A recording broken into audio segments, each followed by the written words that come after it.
People are gifted for ministry at their conversion. It's going to be somebody who looks like you people that's going to fulfill the Great Commission. Church is a who, not a what. And it's not about us, it's about the Lord. Well, my inspiration for the 30-day challenge, this 1 month to live challenge, was looking at Christ's life. You know, he knew when he had 30 days to live, and most of us won't know when we're down to our last month, but he knew when he had 30 days to the cross. And so, how did he live? And as I studied that, I saw that he lived passionately, he loved completely, he humbled himself to even the point of death on a cross, and then he left boldly. So that's what we really focused on in this challenge. And I think that it's easier for us to think in terms of 30 days, that you know, if I can make it in a bite-sized chunk, then maybe I can really live my life the next 30 days as if it's my last. Now, most of us won't know when we're down to our last month, but Jesus did, so how do I live that way? And that was the challenge that I put to myself and to our congregation, and it really helped us get more intentional about reaching our community for Christ. One of the big things that happened was forgiveness. This wave of forgiveness came over our church because when you think of that maybe I have 30 days left before I meet my Maker, first you want to be right with God and then right with people in your life. And we had one woman who the year before had a tragedy occur. Her 20-year-old son was murdered at college, and the young man that committed the murder was one of his friends, and he was convicted, and at the time we were going through our challenge, it was the sentencing phase. And so this woman had a chance, because of victims' rights, to speak to her son's killer. And the judge warned her. He said, "Mrs. McDonough, no cursing, no shouting, but you say whatever you want to say." And she read this beautiful letter of forgiveness. She said, "I choose to forgive you because if I knew I had 1 month to live, I'd want to forgive you and everyone else. And I choose to forgive you for my sake and because I see Jesus standing next to you with his hand on your shoulder, begging me to forgive you.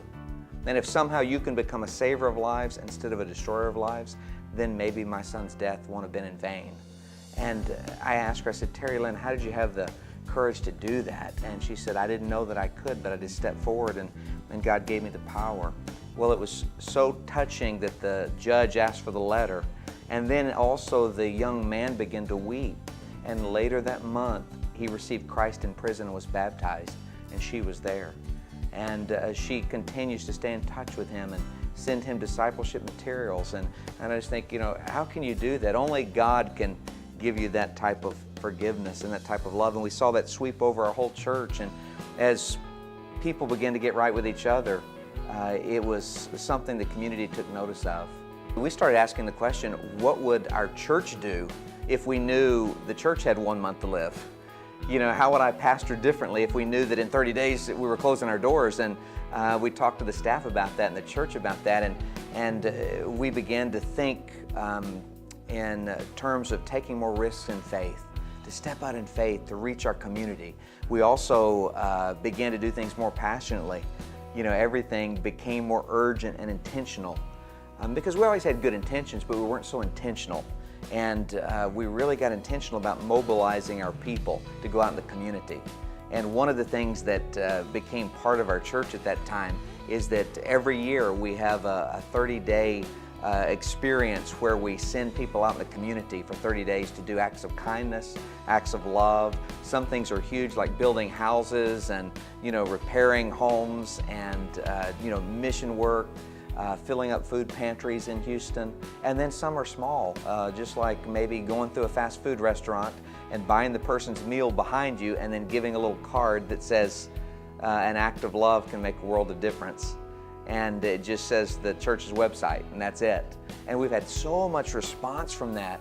First from our people, who we started getting our eyes off ourselves and onto others, and then people who had received that little act of kindness and it impacted them.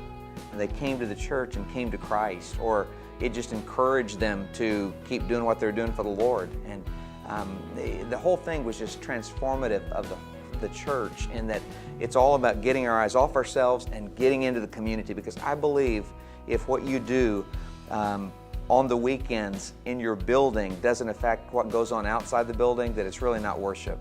That worship includes a great time with God in that building, but then you move out of the building.